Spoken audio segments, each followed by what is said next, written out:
রাফা, মনে করো আমার যারা আশেপাশের মানুষ আছে, যারা আমাকে দেখে, তারা ভাবে যে যা তো শ্বশুর বাড়িতে থাকে না, তার তো কোনো কষ্ট নাই, তার কোনো প্যারা নাই, শ্বশুর শাশুড়ি যতই ভালো হোক খারাপ হোক, শ্বশুর বাড়ি তো শ্বশুর বাড়ি, তাই না? সে অনেক দায়িত্ব নিতে হয়, শ্বশুর বাড়িতে একটু হলেও নিতেই হয়। তো ওর তো এরকম কোনো ঝামেলা নাই, ঠিক আছে, সারা জীবন লেখাপড়া করছে, একা একা থাকছে, এখন সেই এখানে একাই থাকে, সিঙ্গাপুরে একাই থাকে, রাইট? যা শ্বশুর শাশুড়ি বা ননদ ননাস বা দেবর টেবরের ঝামেলা নাই।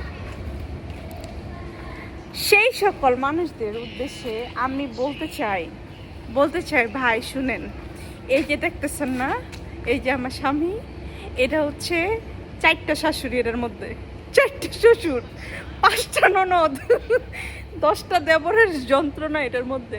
এই এক জামাই দিয়ে আমার ওগুলো উসুল হয়ে যায়।